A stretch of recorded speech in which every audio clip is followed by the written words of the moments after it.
Bien, vamos a la clase. Vimos, empezamos a ver esto del concilio. En realidad, llamarle concilio es un anacronismo. Un anacronismo es cuando se le adjudica a un acontecimiento de un tiempo particular un denominativo o una manera de, de describirlo con una palabra que no pertenece a su tiempo, sino que es una palabra que se usó en otro periodo. En este caso, pues la palabra concilio no existía en el Nuevo Testamento, en tiempos del Nuevo Testamento. Se le llamó así a esa reunión, diríamos, de dos iglesias, la iglesia de Jerusalén y la iglesia de Antioquía. Eh, el concilio convocó a los tres líderes principales de las de las, diríamos, perspectivas cristianas emergentes, a Pablo, Pedro y Santiago, el hermano de Jesús. Hay ahí en la versión de Lucas, hay un acuerdo de reconocer el apostolado de Pedro a los judíos y el apostolado de Pablo a los gentiles. Por el otro lado, en cuanto a los textos y los libros, se van transmitiendo con fidelidad las tradiciones orales y algunas brevemente escritas. Para el año 49 ya aparece el primer documento de lo que se va a llegar a denominar más adelante Nuevo Testamento. Empiezan a aparecer las cartas del apóstol Pablo, en particular la primera carta a los tesalonicenses. Sigamos. Hay una crisis en Antioquía porque Pablo y Pedro aceptan básicamente un mismo tipo de misión, pero se enfrentan y se paran en la forma de entender la convivencia entre judíos cristianos y paganos cristianos. Le vamos a llamar así para fines pedagógicos, aunque también sería un anacronismo, porque no habían todavía cristianos, sino judíos creyentes en Jesús el Mesías y paganos creyentes en Jesús el Mesías. Para los judíos, las normas de alimentación son extremadamente rigurosas. Para el judío, comer con gentiles implica, implica perder su identidad. Es como que a ustedes, digamos, como que ustedes siendo evangélicos se sientan a comer la Santa Cena con un testigo de Jehová, digamos, va, por decirlo así. Un evangélico respondería como Pedro, ni loco, Señor. Jamás, jamás. Esa es la crisis de identidad. Justamente, justamente no comer con paganos es un distintivo de fidelidad a Yahvé. Por tanto, para, para ellos sentarse a comer con un gentil no circuncidado, que no guarda la ley y que no tiene eh, por favor, Ana Flores, o no sé quién ahí, póngale mute al micrófono, por favor. Eh, sentarse a comer con un gentil es romper en la identidad judía, romper su fidelidad a Yahvé.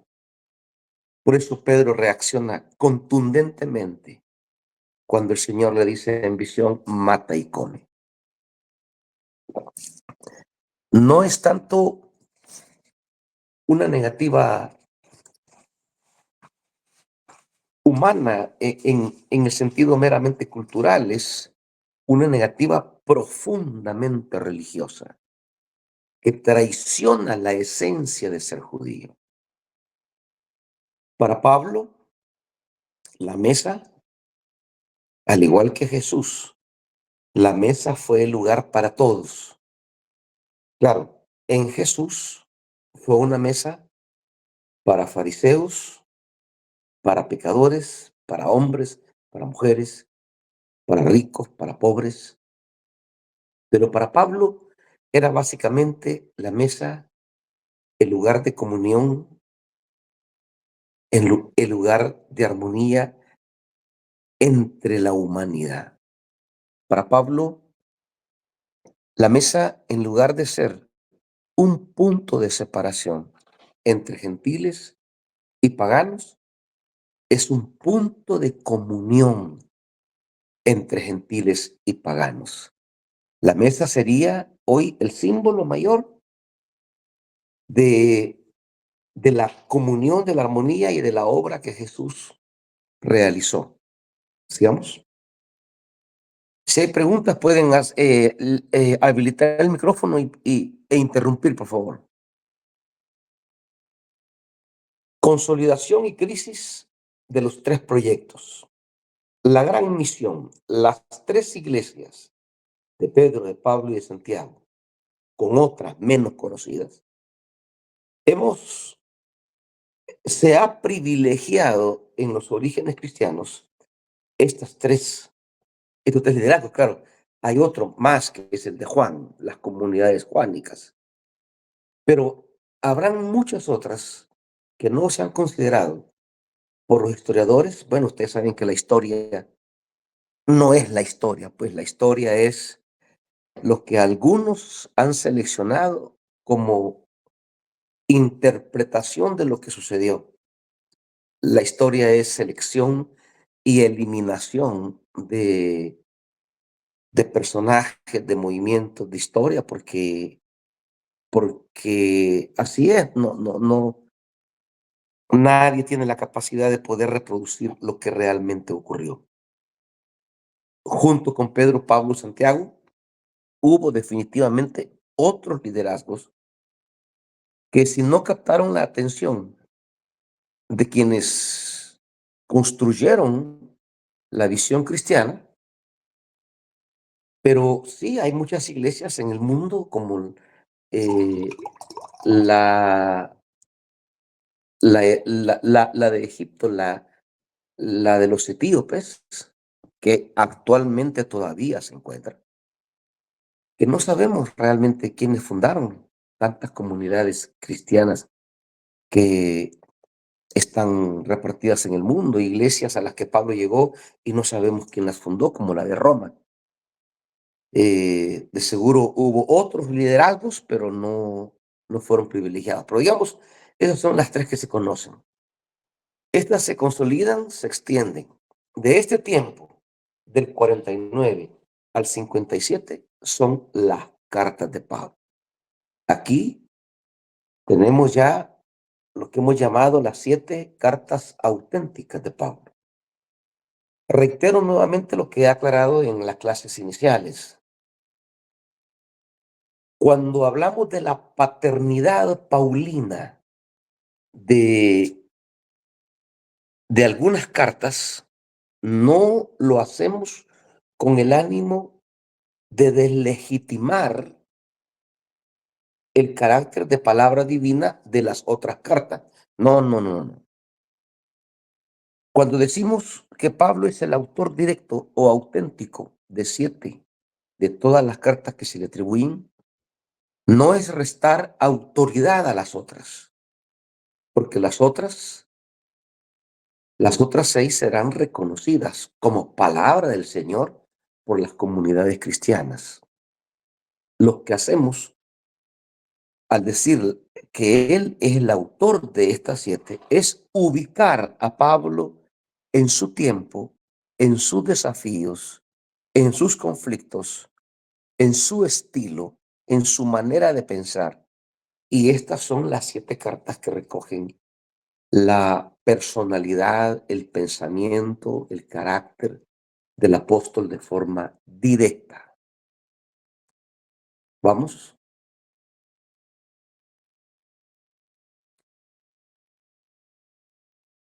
La crisis de los proyectos. Bueno, mueren los líderes. Hacia el 62 al 64 mueren. En realidad son martirizados los 3 líderes sin que su proyecto haya culminado en la llegada del reino de Jesús. ¿Vamos? Y con esto entramos a la segunda generación. Digamos que al cerrar este periodo, las expectativas que el reino era inminente comenzaron a perder fuerza.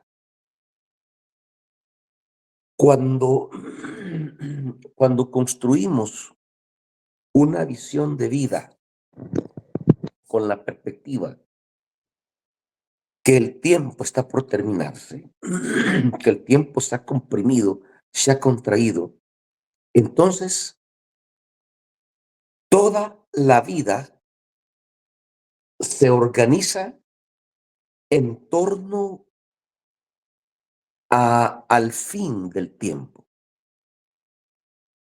Una, una idea pueden tener ustedes en 1 Corintios capítulo 7, cuando Pablo está aconsejando acerca del matrimonio. Él tiene como criterio conductor ni siquiera la armonía del matrimonio. Él tiene como criterio conductor la inminencia del tiempo. El Señor está por venir. No estemos alterando nuestro estado. El que está casado, que se quede casado, el soltero, que se quede soltero, el viudo, que se quede viudo. Nadie se esté complicando ni enredando porque ya los tiempos están próximos. O sea, los criterios, digamos, Pablo organiza la comunidad. Por ejemplo, en el mismo Corintios, cuando habla de los pleitos entre los hermanos, él dice que ni siquiera estén llevando los pleitos a tribunales civiles porque el tiempo ya está por terminar y de todas maneras Dios le ha dado facultades escatológicas a la iglesia para que ella pueda resolver, porque ya ven el Señor que va a resolverlo todo. ¿Sí? Para Pablo, la vida personal, familiar y eclesial se organiza siguiendo un criterio. El Señor ya está en su parusía. Parusía es el término que usará Pablo para hablar de la manifestación del Señor. El Señor ya está por manifestarse, que eso significa la palabra parusía, más que venir, es la manifestación. Entonces, pero a medida el tiempo va pasando, ya estamos hablando desde Jesús de 3 décadas y medio, y pues la idea del tiempo no aparece. La segunda generación va a entrar con estas preocupaciones, pues parece que hay que pensar la organización de manera diferente porque esto parece ir para largo y no tan pronto como la primera generación lo estableció. Veamos. 66 al 73.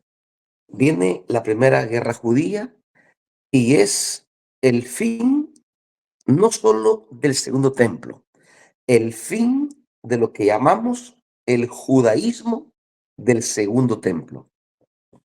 Ese judaísmo es el judaísmo que no hemos conocido. Es el judaísmo que se está conociendo en los últimos 50 años, porque hasta hoy casi que eh, hemos entendido como judaísmo el rabinismo, pero el rabinismo, que es la secuela de los fariseos, los rabinos, los fariseos, ellos son solamente un segmento del judaísmo. Ya les he explicado que ellos solamente eran una parte de eso que se conoció en tiempos del Nuevo Testamento como judaísmo. La guerra vinculada a los proyectos apocalípticos judíos desemboca en la caída del templo y de su proyecto histórico. Israel vivía tiempos muy convencido que el Mesías estaba próximo a venir y por eso existían muchos mesianismos. El mesianismo de Jesús es un mesianismo dentro de otros mesianismos judíos. No solamente en Jesús hubo judíos que creían, sino que habían judíos que catalogaban a otros personajes judíos de aquella época como Mesías. Ya les he dicho, les voy a volver a mandar a este grupo la Ribla número 1, ahí me la mandás para mandarla, Brian, la Ribla número 1. En esa Ribla hay un artículo de Carlos Mester donde él habla de los mesianismos que habían en tiempos de Jesús. Jesús, como Mesías, era uno entre muchos Mesías del siglo I. En cuanto a los textos existentes, el nuevo, lo que va a llamarse el Nuevo Testamento, pero ahorita no crean, quiero aclarar esto, porque no crean, no, nosotros decimos, continúa la formación del Nuevo Testamento, pero otra vez, esa es una manera de hablar nuestra, no es que cuando se estaban escribiendo estos libros, había conciencia en el lector, en el escritor, que estos libros eran canónicos o que llegarían a formar parte de un listado sagrado. No, no, no. Cuando decimos continúa la formación del Nuevo Testamento, lo que decimos es, en este periodo se escribieron libros que llegaron con el paso de los siglos a ser parte del Nuevo Testamento. Aquí aparece en este periodo Marcos, que es el primer evangelio escrito. Y los escritos paulinos, que ya están escritos, las 7 cartas paulinas originales ya están escritas para este periodo. Y lo que tenemos es una comunidad paulina que recoge su pensamiento, sus escritos, los preserva y los custodia y los transmite a las siguientes generaciones. Sigamos. Tanto el judaísmo nacional como el judaísmo mesiánico, en este sentido, creyentes en Jesús, han de refundar su identidad. Ya les he explicado que en ese judaísmo del segundo templo habían corrientes totalmente antagónicas y todas se consideraban judías.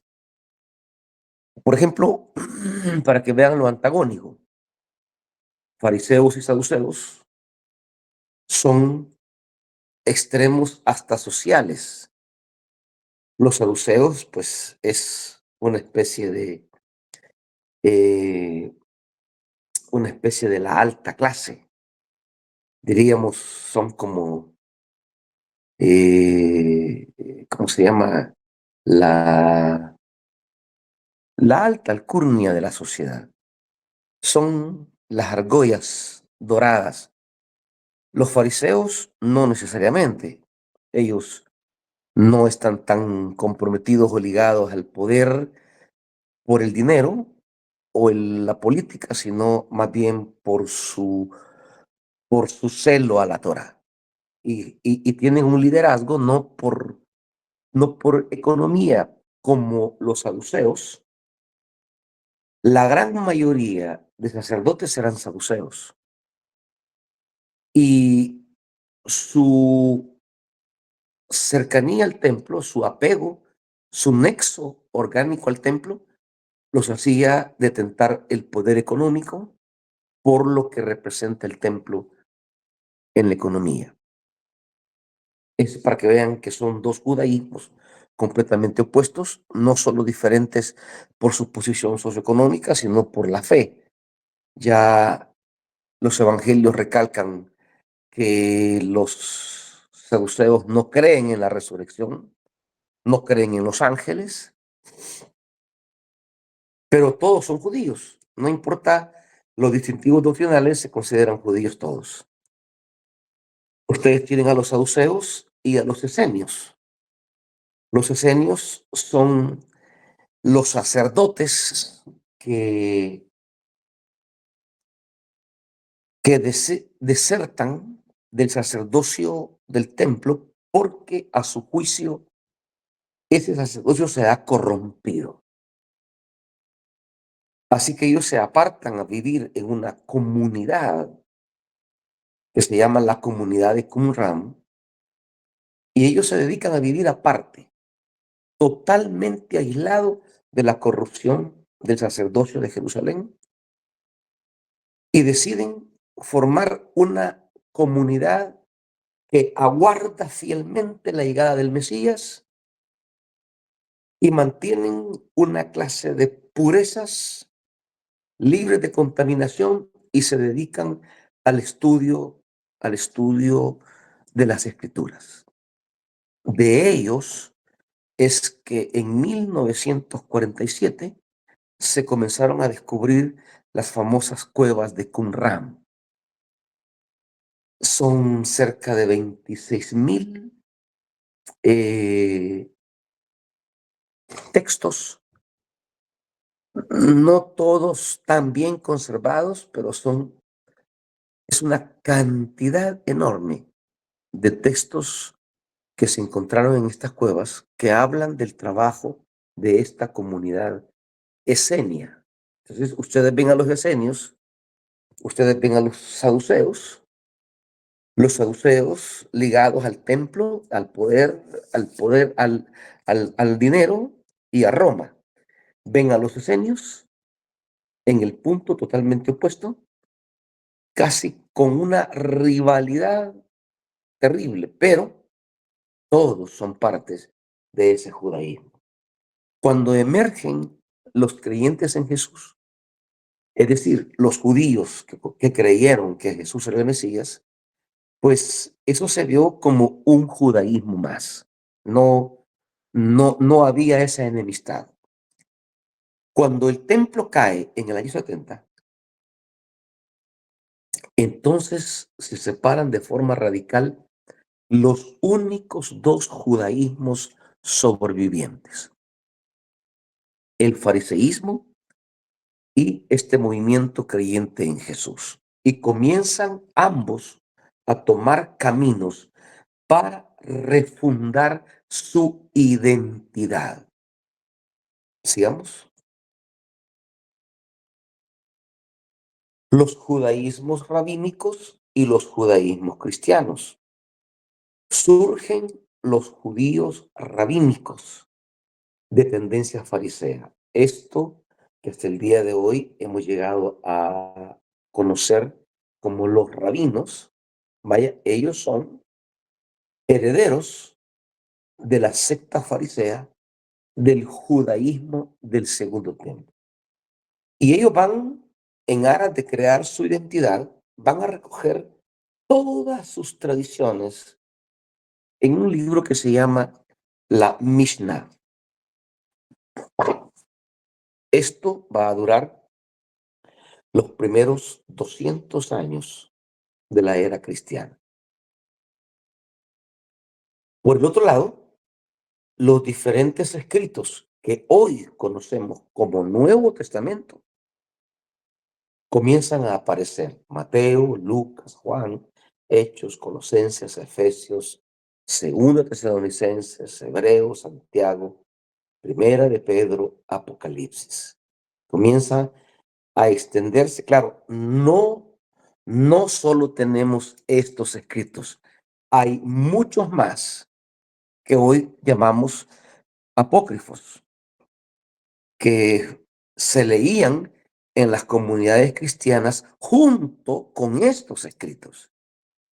Hasta la fecha no existía conciencia en las, en las comunidades cristianas de un canon del Nuevo Testamento. No es que había una conciencia de decir, tenemos libros sagrados. No, no, no. Ellos leían muchos textos escritos por diferentes líderes en estos años. No había todavía una conciencia que este es el Nuevo Testamento. Eso lo decimos nosotros ahora cuando volvemos nuestra mirada al pasado. ¿Vamos? Y comienza por un lado, por el lado de los creyentes en Jesús, comienzan varios grupos. A veces tenemos la idea como que desde Jesús comenzó a gestarse una idea que era como la idea verdadera y que de esa idea se fueron apartando otras ideas a las que posteriormente llamamos herejías. Pero no es así. Todas las ideas que se formaron en este periodo de tiempo, todas eran simultáneas. No es que había una que era la verdadera y las otras se fueron separando, no.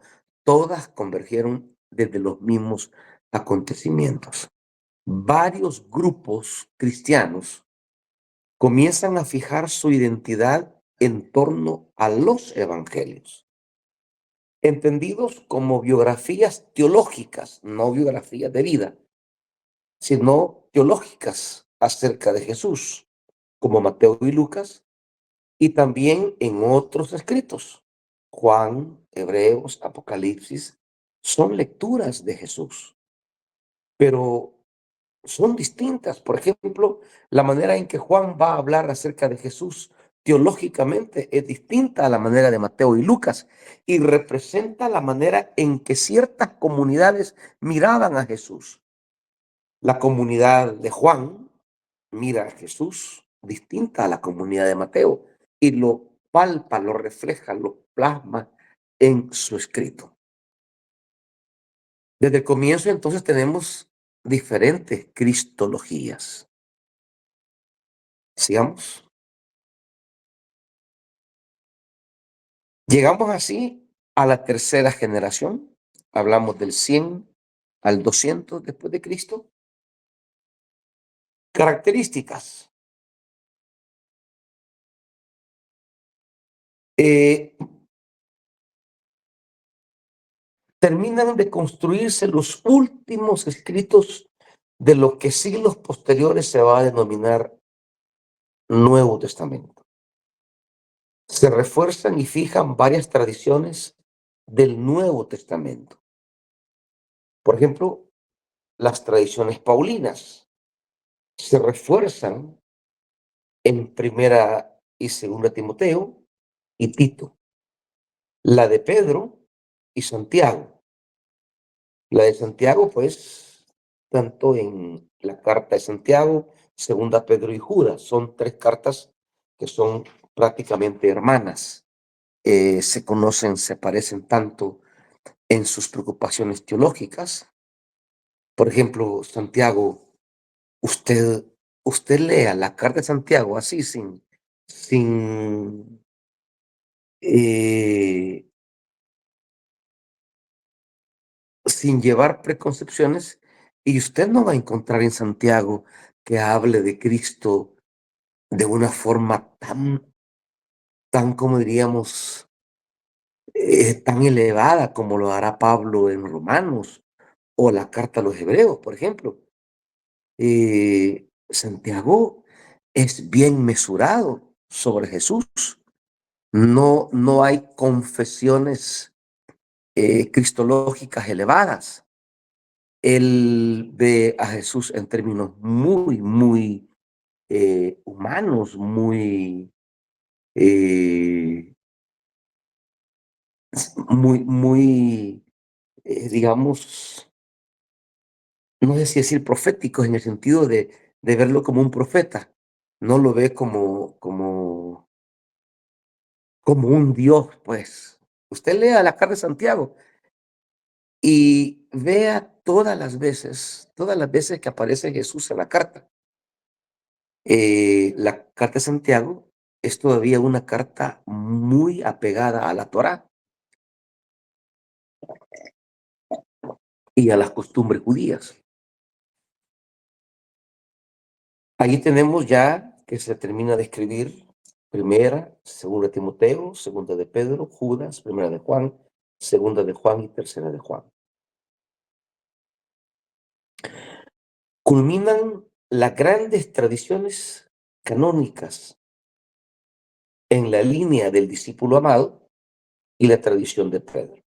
El discípulo amado, pues, es el testigo de Jesús plasmado en el cuarto evangelio. Se recopilan los evangelios junto con las cartas de Pablo. Ya de acuerdo a los testimonios que hemos encontrado de algunos manuscritos, unos códices, hay, hay manuscritos que tienen agrupadas ya las cartas de Pablo, no en el orden que las tenemos nosotros, pero se encuentran agrupadas, lo cual indica que esas cartas fueron coleccionadas, preservadas y transmitidas por la comunidad paulina como documentos muy valiosos para ellos. Y lo mismo va a ser para otras comunidades los documentos de otros apóstoles. Aparece aquí Ignacio de Antioquía, un padre de la iglesia, cuyos escritos tienen una autoridad muy grande, tanto que en algunas colecciones esos escritos están junto a lo que hoy llamamos Nuevo Testamento, lo cual indica que tenían un peso enorme para la fe, para la vida y para el culto de la iglesia. Él escribió cartas como Primera y Segunda Corintios. Las cartas están en el internet. Usted busque a Ignacio de Antioquía y ahí va a encontrar sus escritos. Todavía están preservados. Tenemos los primeros textos gnósticos y evangelios judeocristianos. Aquí tenemos dos vertientes tan distintas de expresión del cristianismo primitivo. Hubo todo un movimiento cristiano gnóstico dirigido por Valentín, ese del que aducimos nosotros el 14 de febrero de San Valentín. Pues él realmente fue un obispo cristiano de tendencia gnóstica. De hecho, para este grupo de comunidades cristianas gnósticas, el Evangelio de Juan era su evangelio preferido. Por eso el Evangelio de Juan tardó en algunas comunidades de ser reconocido, porque el grupo gnóstico cristiano se había adjudicado ese evangelio. ¿Y por qué? Porque le gustaba cómo Juan articulaba el evangelio de acuerdo a su mentalidad gnóstica. Por ejemplo, Jesús es presentado tan divino que es un aspecto del gnosticismo, eh, el rechazo de lo humano, de la carne, de la materia, El gnosticismo habla de principios contrapuestos, como Juan habla, luz, tinieblas, arriba, abajo.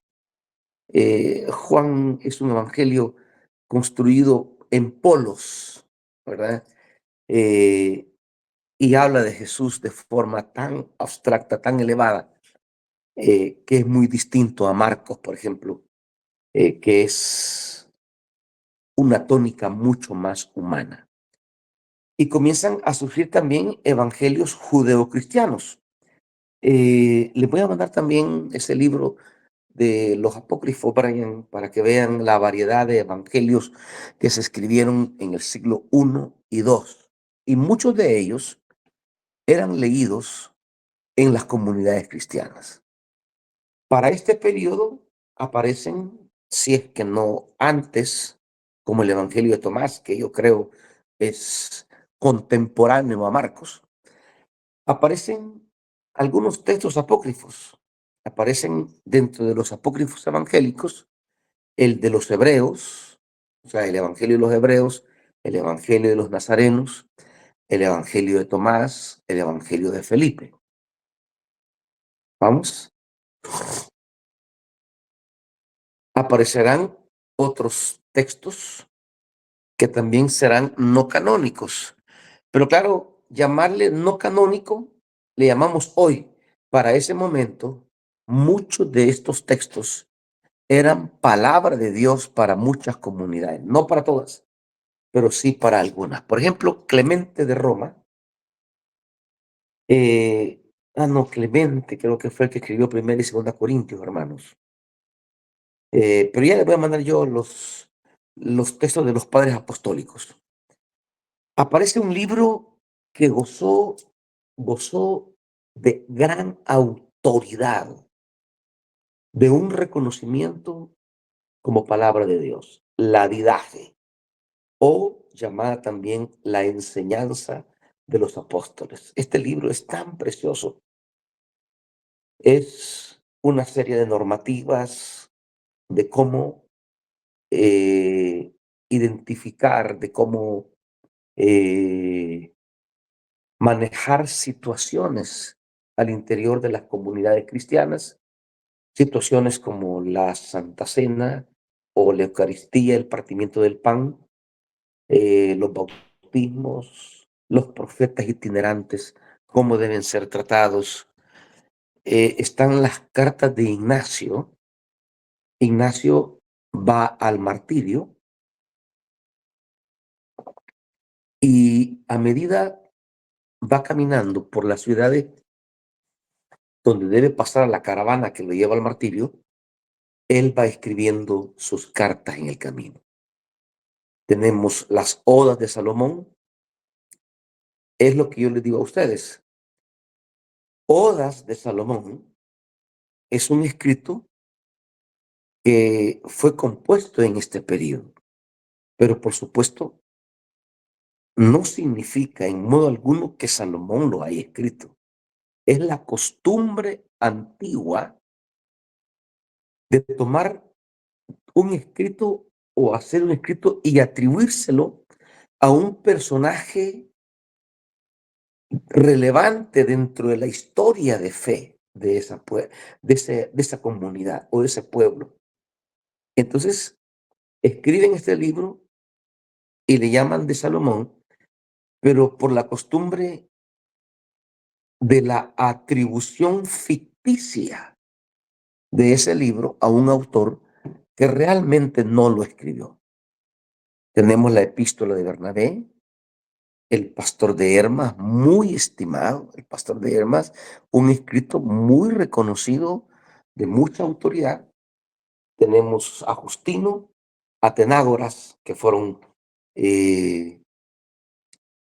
documentos que se leían en las comunidades cristianas.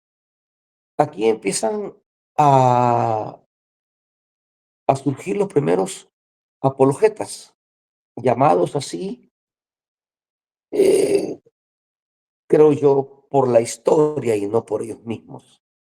Pero no es que ellos buscaban defender la fe cristiana como entendemos la apología hoy, ¿verdad?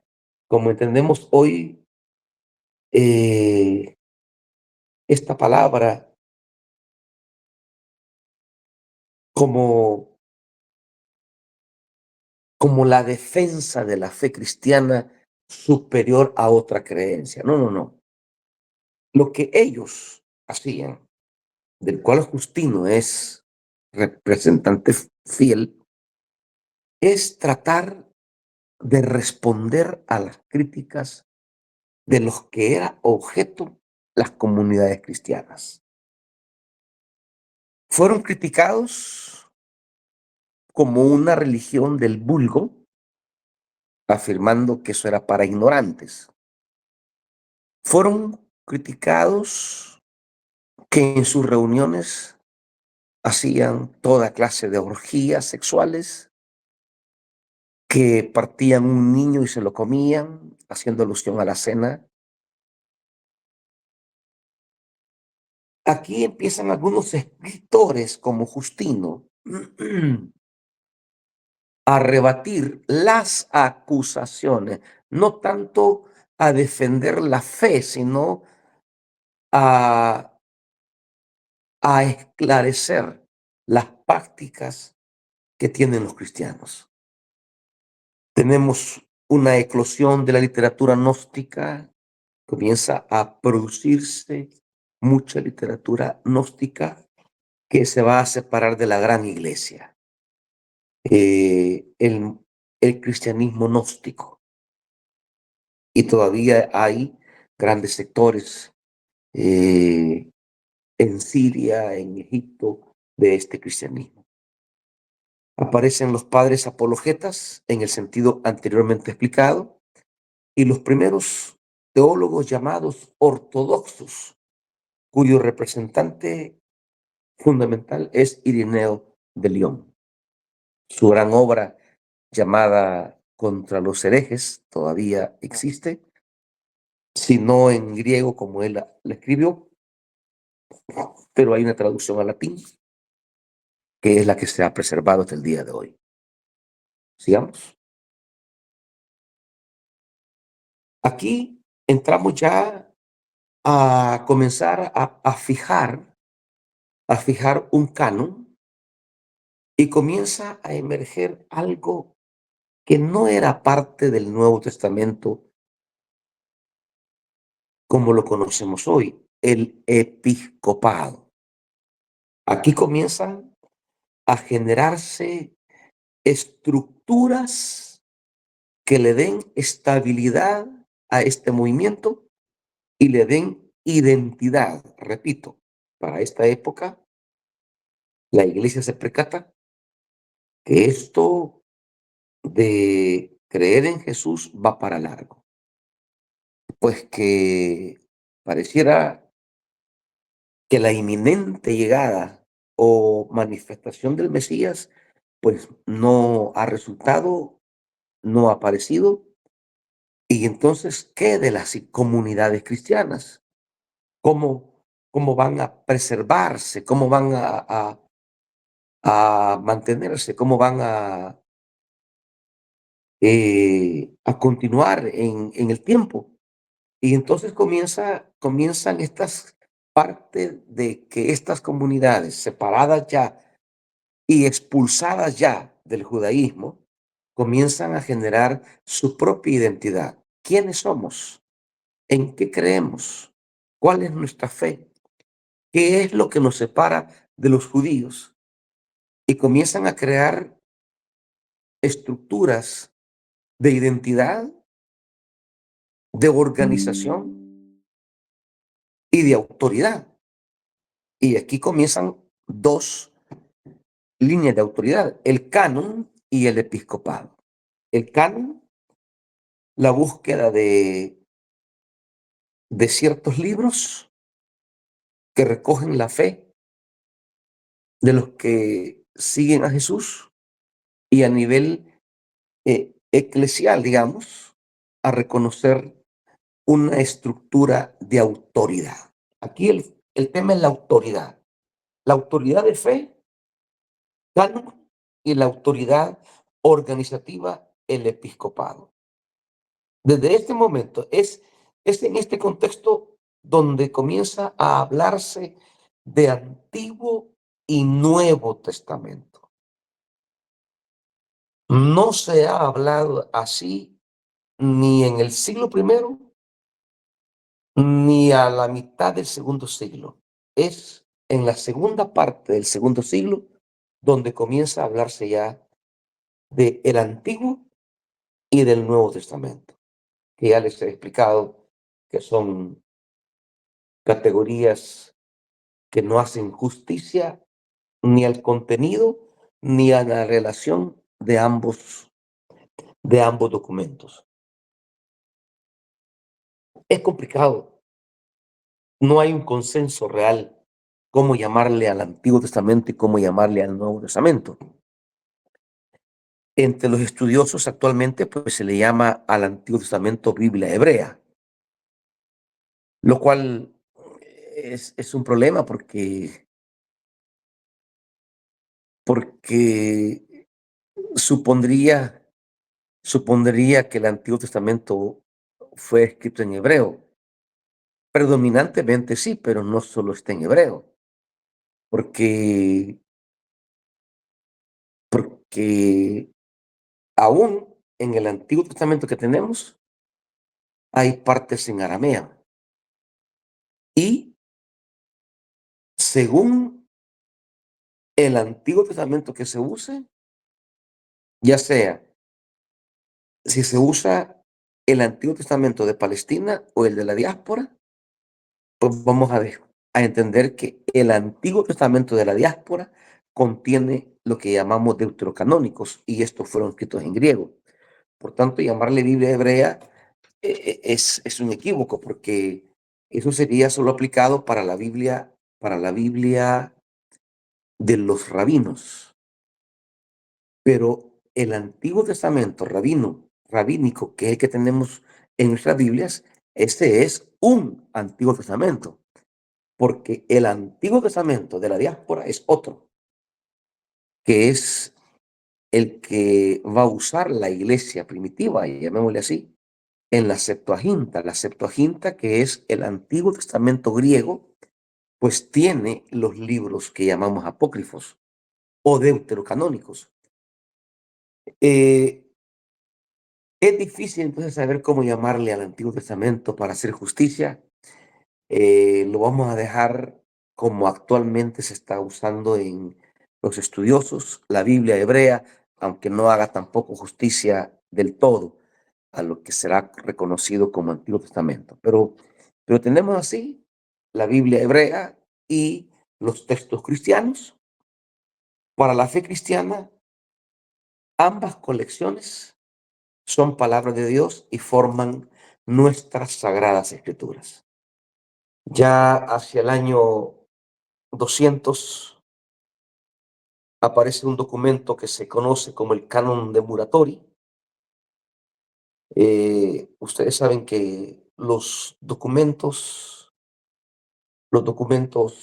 hoy pueden establecerse su fecha a través de el isótopo 14, conocido como carbono 14, que es un ingrediente, un componente de los seres vivos, y como los manuscritos estaban escritos en pieles o en pieles, si eran los códices, o en pergaminos, que eran eh, el material del río Nilo. Cuando, cuando, esos, cuando esos materiales o cuando esos animales pues, dejaron eh, bueno, se puede calcular el carbono 14 de, no de la letra, sino del material del códice o del pergamino, cuando, cuando fueron usados, ¿verdad? y hacia el año 200 se calcula ese canon de Muratori que contiene casi todos los libros que hoy formarán, que llegarán a formar parte de lo que se conocerá como Nuevo Testamento. No todos están. Y también se da el fenómeno que están unos que fueron retirados del canon más adelante. Pero ya ese canon refleja que en las comunidades había una conciencia de seleccionar literatura que representaba la fe cristiana. Vamos. ¿Hay alguna pregunta, hermanos? Cualquier pregunta interrumpan hoy. O se le escriben a Timoteo White ahí y él me la lee. Vamos.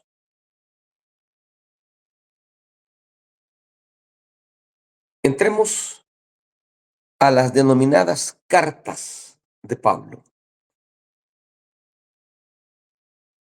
Antes de hablar de esto, las cartas, quiero que entiendan, no son libros como nosotros lo entendemos hoy, que alguien quiere reflejar su pensamiento en un libro. No, las cartas no tenían esta intención. Las cartas en la antigüedad se escribían porque las cartas eran el nexo vivo entre, entre las personas. La distancia era la presencia de una persona era sustituida en la distancia a través de la carta. La carta no es solo una carta, es la persona misma. Eso quiero que entiendan muy bien, porque no es la misma mirada de un documento escrito hoy que hace 2000 años. La carta era la persona presente en la comunidad. Por eso es que llevaban ya una nota de respeto, porque la carta es la persona misma, solo que escrita. Por eso Pablo hace muchas referencias sobre sus cartas que se lean, eh, que él está presente en espíritu cuando se están leyendo las cartas.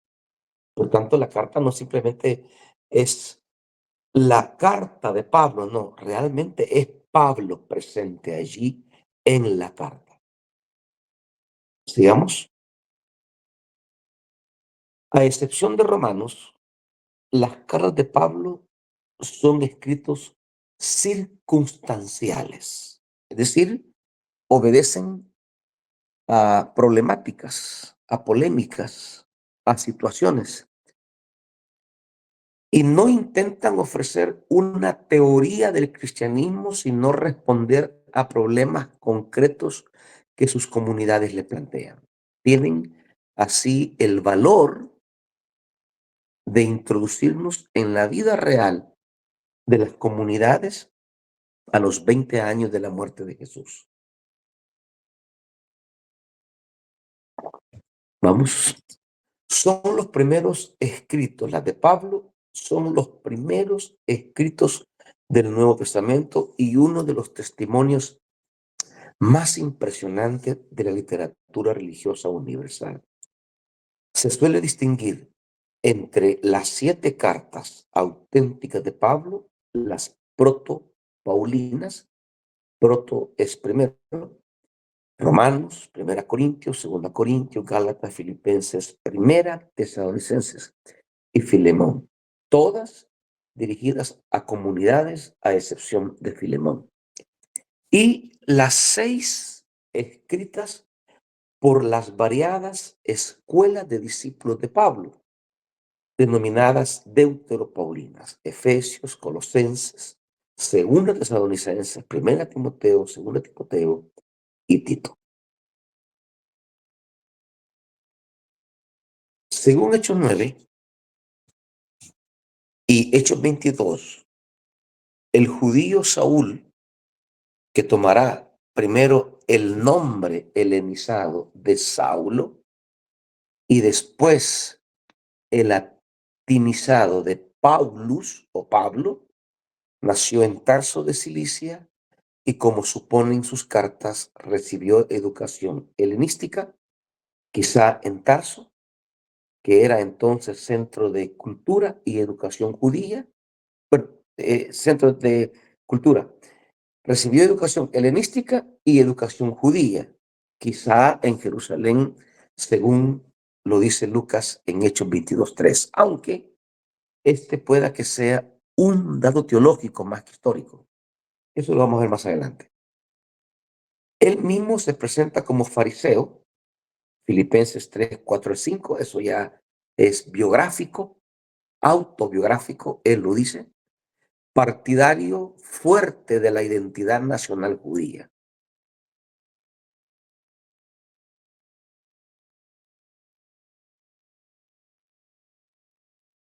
El libro de los Hechos afirma que Pablo llegó a Damasco de un modo circunstancial para perseguir a los cristianos, pero Gálatas 1 y 2 supone que residía en Damasco, quizás por oficio, como urdidor de pieles lonas, pues Damasco, en la linde del desierto, era un centro importante de fabricación de tiendas. Debió ser entonces miembro activo de una de las sinagogas de Damasco y allí conoció y se opuso a los cristianos helenistas que empezaban a extenderse en la ciudad.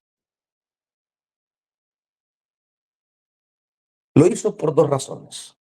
Primera, por la forma en que los cristianos entendían la cruz de Jesús, pues veneraban como Mesías de Israel a un crucificado, es decir, a un rechazado y maldito según la ley.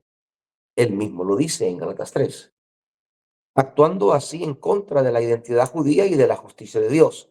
Pablo, buen apocalíptico fariseo, no podía aceptar esa visión de los cristianos. Para Pablo, este será el gran elemento eh,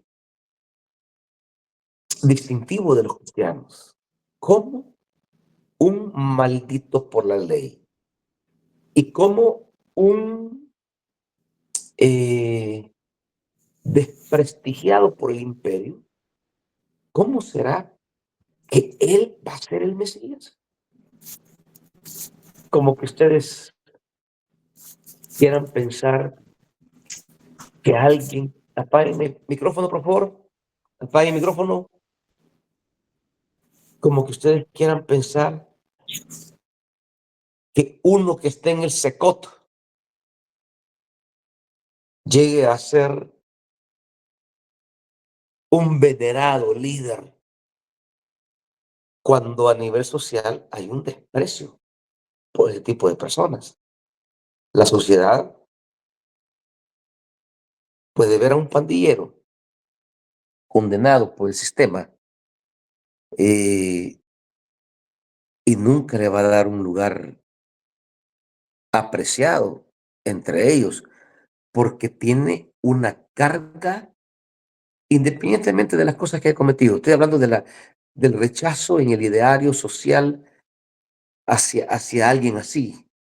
Eh, en el mundo grecorromano, cuando se hablaba de alguien que había sido crucificado, inmediatamente en el ideario social se tenía la idea que esta persona era un enemigo del imperio, que era algo despreciable y que ni siquiera había que hablar de esa persona. Esto es lo que provocó a la sensibilidad judía un enorme rechazo, incluyendo a Pablo. Un maldito no puede ser Mesías. Sigamos. En segundo lugar, el tema de la universalidad.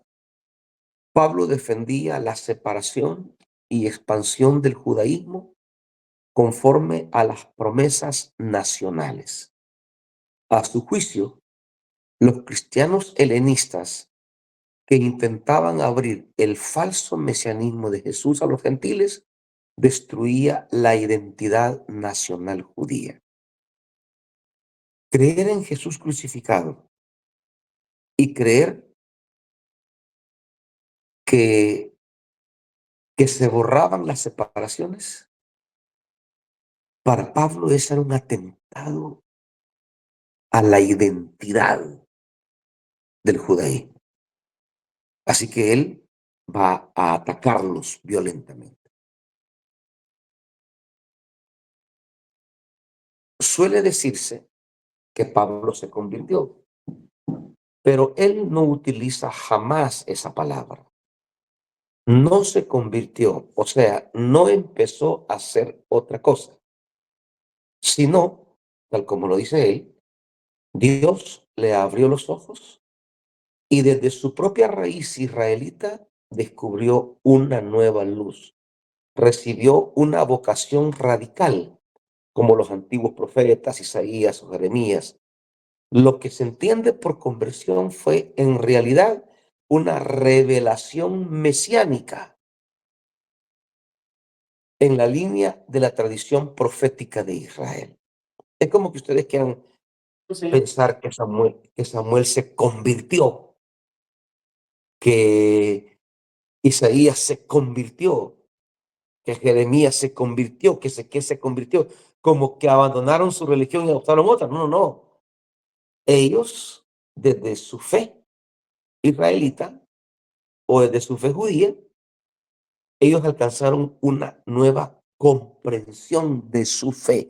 Esto es lo que Pablo explica cuando él habla de su encuentro con Jesús.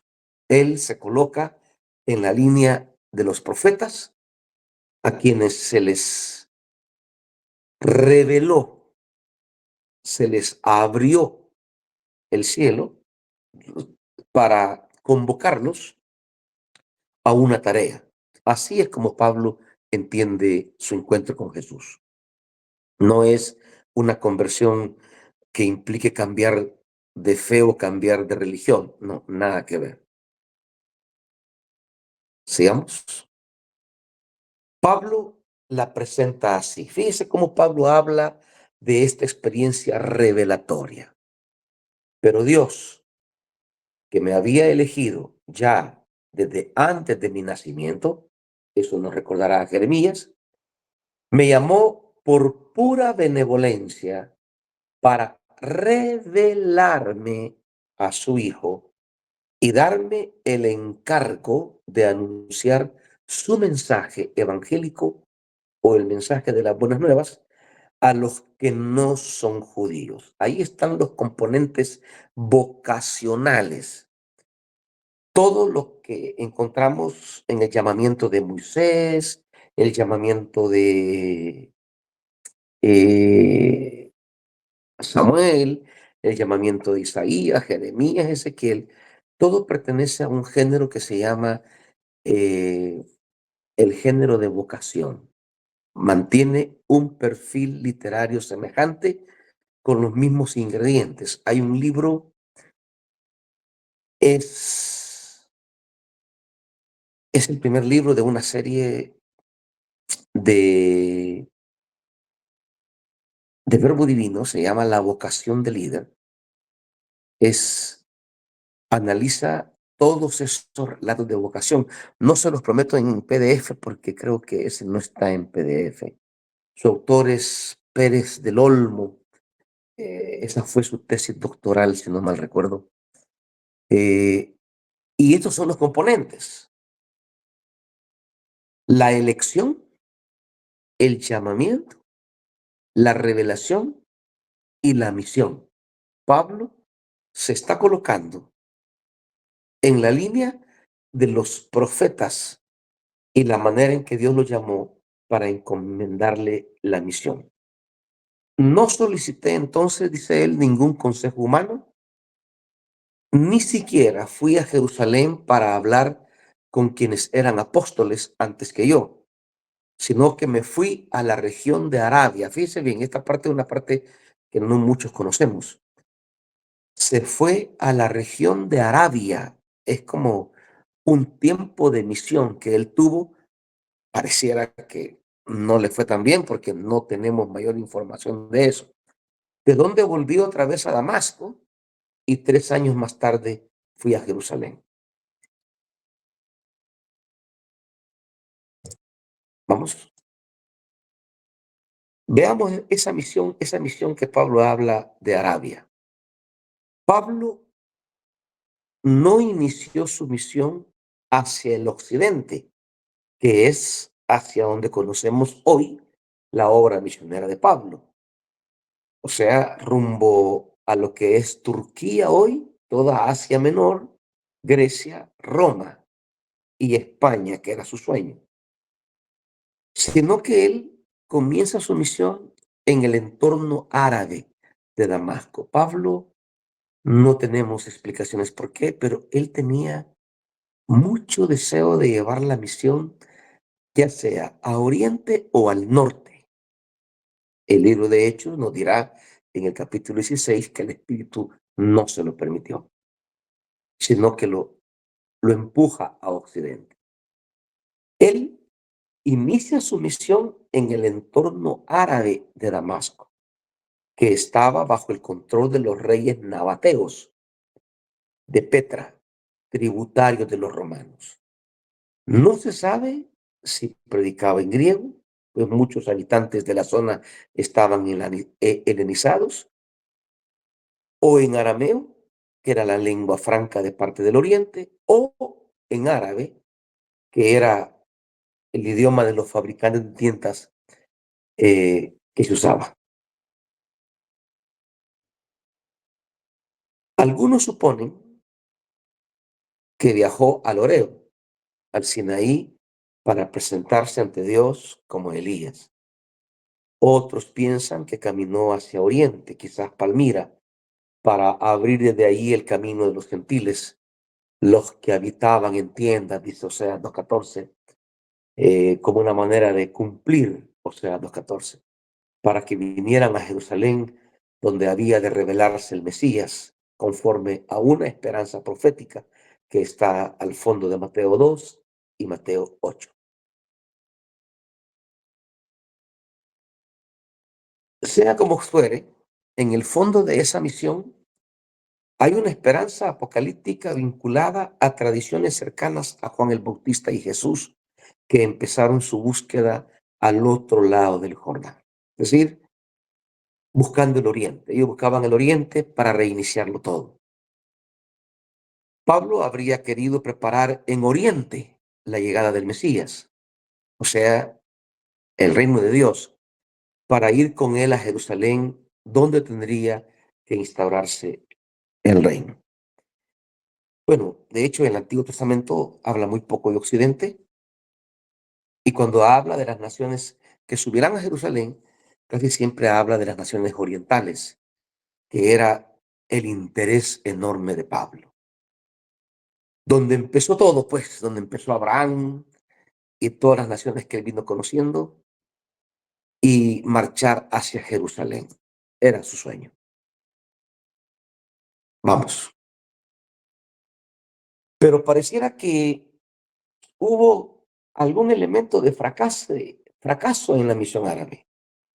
No se sabe cómo resultó esa misión, pero fracasó, como supone Pablo, a hablar de los peligros en el desierto, ya que en las narraciones de Hechos no tenemos ninguna experiencia de Pablo en desiertos. Tenemos más experiencias en el mar y en los caminos que en el desierto. Y habla él de su huida vergonzosa de Damasco. Tras su misión árabe, aunque si hay que presumir, presumiré de mis debilidades. El Dios y Padre de Jesucristo el Señor, bendito sea por siempre, sabe que no miento. Estando yo en Damasco, el delegado del rey Aretas vigilaba la ciudad de los damasenos con intención de prenderme para escapar de sus manos, pero siendo descolgado por una ventana en la muralla, abajo en un canasto. Si ustedes se fijan, no es una persecución religiosa la que él está narrando. No la persiguen los judíos, no la persiguen los cristianos judíos, no, es una persecución política. ¿Qué conflicto tuvo con el rey Aretas? Pues no tenemos muy claro. Sigamos. Un mesianismo peligroso. Regálenme 30 segundos, por favor. Esta huida por el muro constituye la primera estación de los fracasos de Pablo, tal como él mismo lo cuenta 20 años, o sea, alrededor del año 55. Esta historia lo presenta como un agente mesiánico peligroso, un judío perturbador en el reino de los nabateos, que lo expulsan, sin duda, por suscitar polémicas entre judíos y paganos. Su primera misión parece haber terminado en un fracaso. Pablo deberá convertirse de nuevo. ¿Sigamos? Veamos las subidas de Pablo a Jerusalén. La misión árabe había durado 3 años. Fíjese que antes de siquiera eh, iniciar sus viajes narrados por Lucas, eh, pasó un gran tiempo. No crean que sabemos todo de Pablo exactamente. Hay facetas que no conocemos cómo le fue. La nueva que ahora empieza durará 14 años. Antes Pablo no había consultado a nadie, pero ahora sí lo hace. 3 años más tarde fui a Jerusalén para conocer a Cefas y estuve con él 15 días. A ningún otro apóstol vi, aparte de Santiago, el hermano del Señor. No va a Galilea, o sea, que representa al Jesús de la historia, sino va a Jerusalén, que es el Jesús pascual, para retomar de ahí la trama de Jesús. Eso tómenlo muy en cuenta. Sigamos. Va a Jerusalén para conversar en griego historesais con Cefas, para compulsar con él su visión de la iglesia. Una vez que ha terminado la misión anterior en Oriente, allí ve también a Santiago, a quien lo presenta como hermano del Señor, es decir, como personaje representativo de un tipo de iglesia con la que mantendrá un contacto polémico el resto de su vida. Fracasó en Jerusalén, él va allí, pero no se queda allí, porque ha recibido la misión de anunciar el evangelio a los gentiles, no a los judíos de Ciudad Santa. A pesar de eso, el libro de Hechos supone que estando en Jerusalén, Pablo quiso convertir a los judíos, pero causó conflictos en la comunidad y los hermanos lo enviaron a Tarso. Este habría sido su segundo fracaso, tras el de Damasco. Esto a mí me llama mucho la atención porque pareciera como que un hombre de Dios tendrá éxito a la primera. Es la misión norteamericana que se nos ha dado de liderazgo. No incluye el fracaso como parte de la formación y del peregrinaje ministerial de nosotros. En esta visión que se nos ha dado de líder, el líder es exitoso desde su primer día, desde que pone el primer pie, y tantas frases fabricadas para indicarnos que eh, el líder es exitoso desde la primera experiencia. Y por eso muchos pastores no hablan de sus fracasos, ¿verdad? Porque consideran que eso enturbia su ministerio, pero no. Aquí tenemos el segundo episodio de Pablo ministerial y no resulta ser tan exitoso. No obstante, Pablo cuenta las cosas de otra forma, suponiendo que no fue a Jerusalén para quedarse a convertir judíos, sino que estuvo allí solo 15 días para conversar con Pedro y Santiago, sin comprometerse con aquella iglesia, marchando después hacia Siria y Cilicia, como él nos lo cuenta en Gálatas 1. La misión antioqueña. Pablo dice simplemente que dejó Jerusalén, fue a las regiones de Siria, con capital en Antioquía, y Cilicia, de la que forma parte su ciudad de origen, Tarso, dando a entender que se dedicó a proclamar el Evangelio, pero no ya en Oriente, sino en Occidente, y que lo hizo durante 14 años. Después fui, dice Pablo, a las regiones de Siria y Cilicia.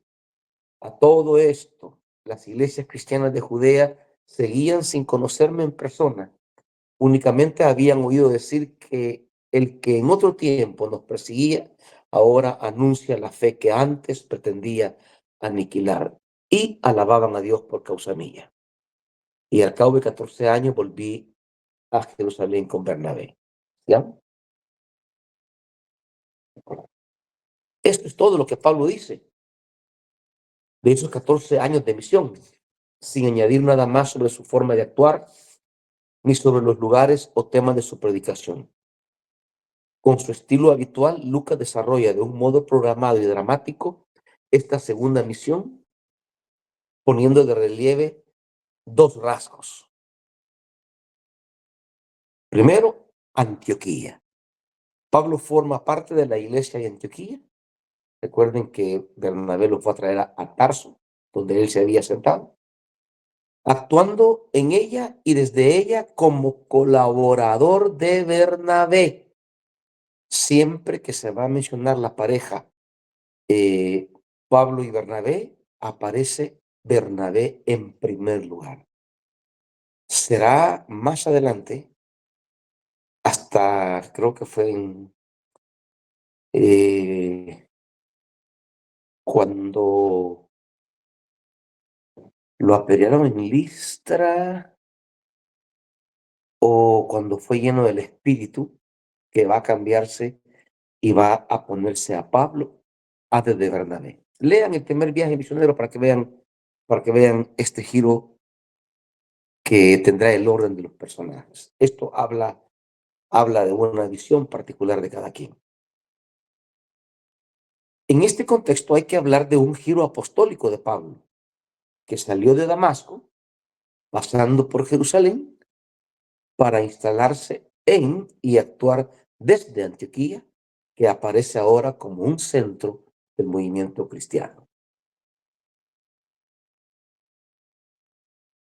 El segundo elemento a destacar es la misión.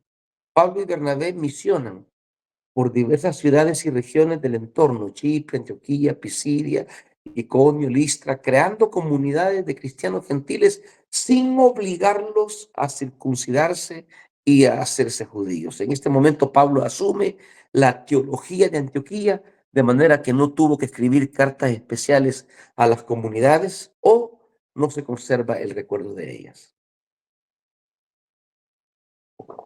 La conducta de Bernabé y Pablo, delegados de la iglesia de Antioquía, y el éxito de su misión, que es no circuncidar a convertidos, causaron recelos en Jerusalén, donde los cristianos del grupo de Santiago, el hermano del Señor, querían que todos los convertidos se circuncidaran, formando así parte del judaísmo al mismo tiempo que se hacían cristianos. Bernabé y Saulo, y quizá el conjunto de la iglesia de Antioquía, no compartían esta visión. Y así surgió el primer problema. Para arreglarlo, Bernabé y Pablo tuvieron que subir a Jerusalén. Brian, una pregunta, ¿qué tiempo llevo? Ya aquí son las 8:05 de la noche. Una hora y media lleva Vale, ya, sí. va, 10 minutos más. De todas maneras, todos están en su casa y yo me estoy depelando, así que aguántense. Amén. Pablo precisó el modo y razón de su subida, ofreciendo una visión distinta, aunque complementaria a la de Lucas. Pablo escribe así: al cabo de 14 años, volví a Jerusalén junto con Bernabé. Me acompañaba también Tito. Fui allá a impulsos de una revelación divina y en privado comuniqué a los dirigentes principales el mensaje evangélico que anuncio entre los no judíos. Así que Santiago, Cefas y Juan, considerados como columna de la iglesia, reconocieron que Dios me había confiado esta misión y nos tendieron la mano a Bernabé y a mí en señal de acuerdo. Ellos llevarían el mensaje evangélico a los judíos y nosotros a los paganos.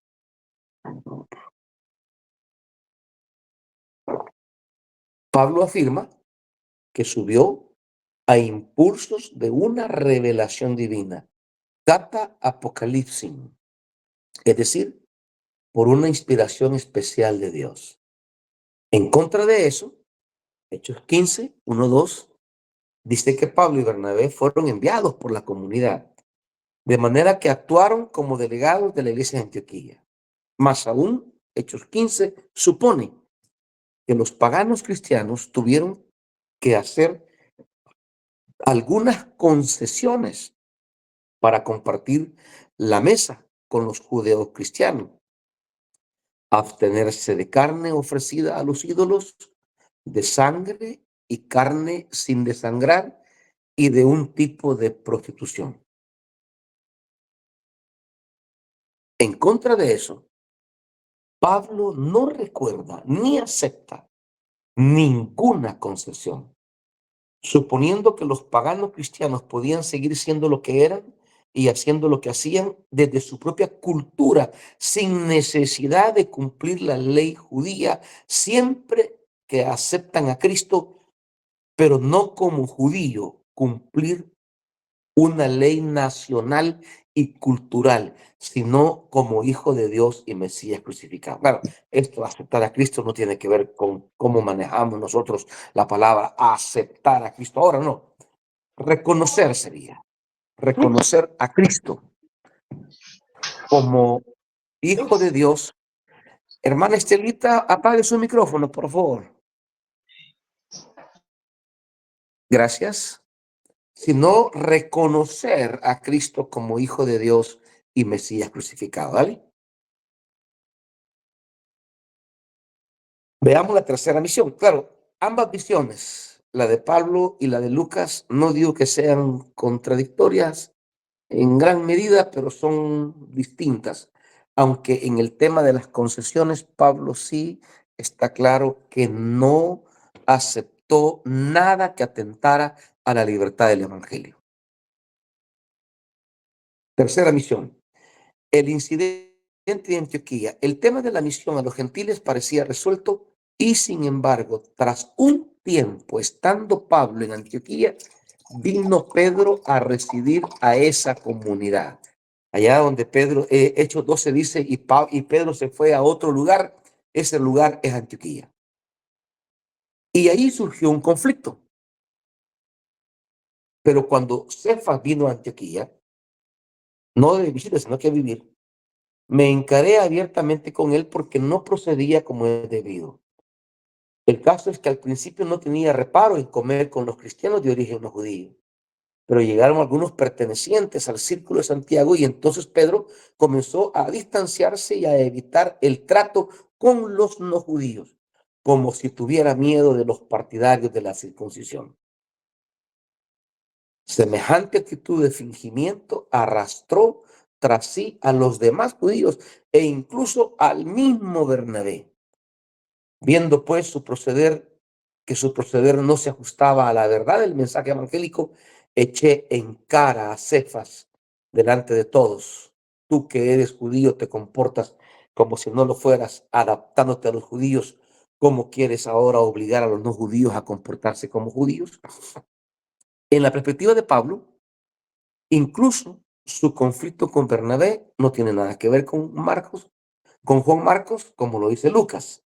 Su conflicto con Bernabé tiene que ver con este problema de Pedro. Pedro le hará, digamos, esquina, no, Bernabé le hará esquina a Pedro, desmarcándose, digamos, de Pablo. Y esto va a llevar a la ruptura con Bernabé. Como lo veremos, Pablo sale de Antioquía, se separa de Pedro y Bernabé y emprende ya de manera abierta su misión a los gentiles. Veamos. El problema era la comida. ¿Quién debía ceder? El hermano Alfredo Vázquez me pregunta cuál era la raíz del problema. Bueno, veamos aquí.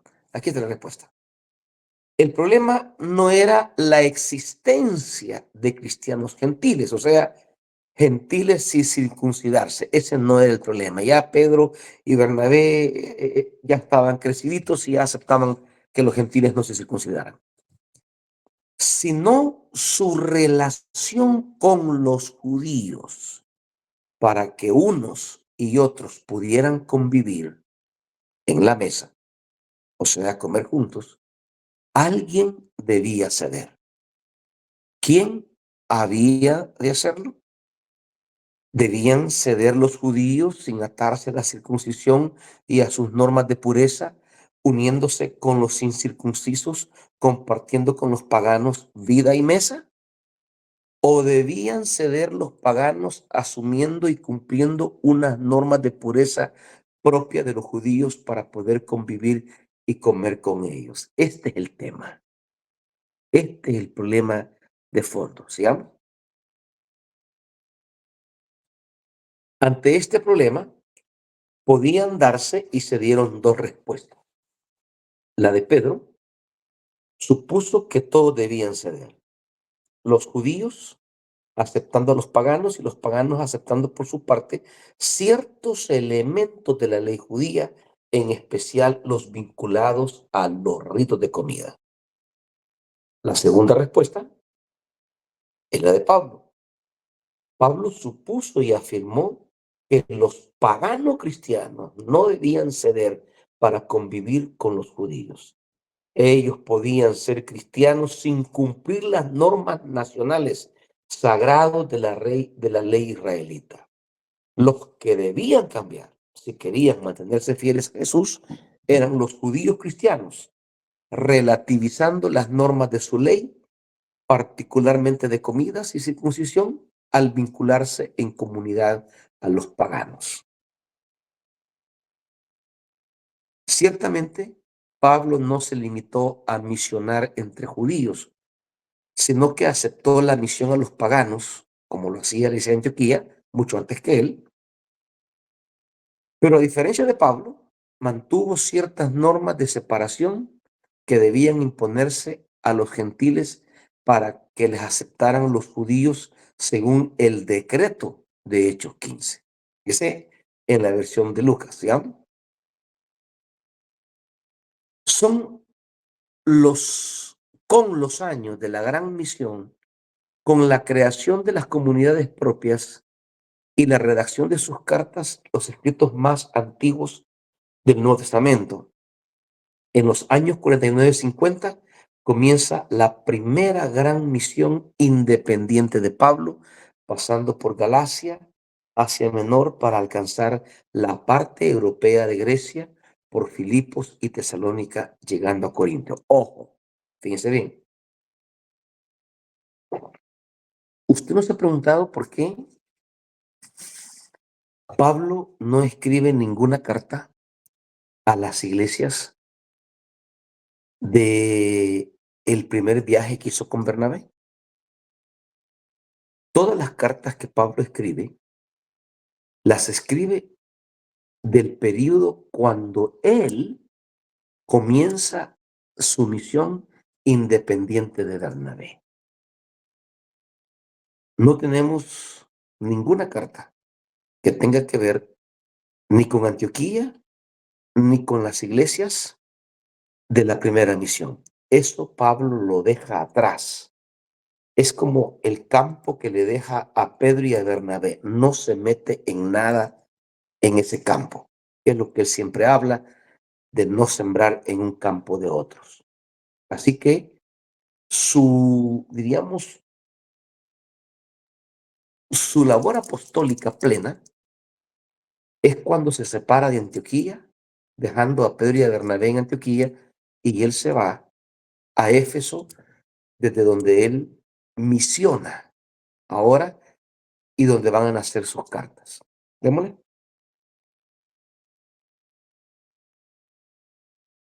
Eh, Pentecostés e iglesia, déjame ver. Ahí terminó ya la parte de las cartas y empieza este nuevo tema. Va, entonces dejémoslo hasta aquí. Yo tengo energía y ganas de seguir, pero ya siento que algunos están cabeceando ahí. Dejémoslo hasta aquí entonces. ¿Alguna pregunta para terminar? Aquí son las 3:20 de la madrugada. Gloria a Dios. ¿Alguna pregunta, amados, amadas? Quizá un comentario, siervo, no sé si entra en la categoría de pregunta, Dele. y es cómo debe de entenderse el Evangelio de Pablo, porque Correcto. prácticamente él se enfoca en los gentiles, ¿verdad? Le Exactamente. da un giro a lo que es el judaísmo y en este caso el paganismo.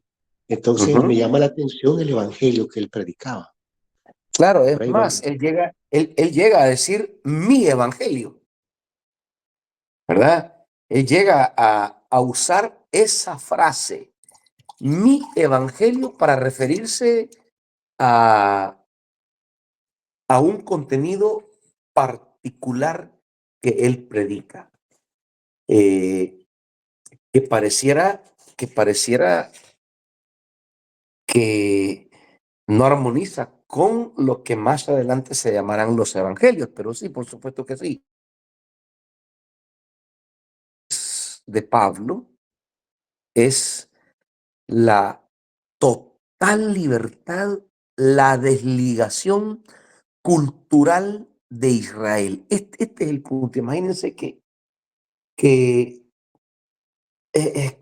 cosas en el mundo evangélico, ¿verdad?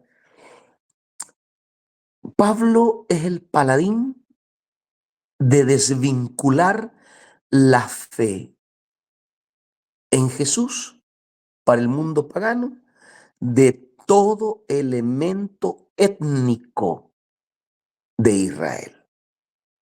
Y de una forma chistosa, hoy la iglesia se esfuerza por recuperar los elementos litúrgicos o étnicos judíos, ¿verdad? Que usar el gorrito en la cabeza, cambiarse hasta el nombre, que hoy se llama Juan de la Cruz, pero hoy no, hoy se llama Neftalí ben Abraham. O sea, lo que Pablo luchó tanto es contra la hegemonía cultural y religiosa de Israel, que se imponía a los paganos como condición obligatoria para ser verdaderamente salvo y ser verdaderamente pueblo de Dios. Pablo va a luchar contra eso. Y es que eso de vincular el evangelio a la cultura es uno de los moldes más terribles que hemos cometido. Porque no solo se lleva el evangelio, se lleva la ideología, la cultura, la mentalidad, los valores socioeconómicos, y queremos que la gente sea una reproducción, una clonación nuestra. Cuando evangelizamos, ¿realmente estamos evangelizando? ¿O hemos convertido el evangelio en una máquina para clonar creyentes? Todo eso hay que ver, ¿no? Todo eso hay que reflexionar desde la experiencia paulina.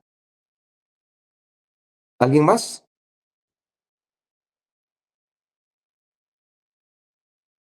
Por eso la palabra maravillosa de la carta a los Gálatas es la libertad.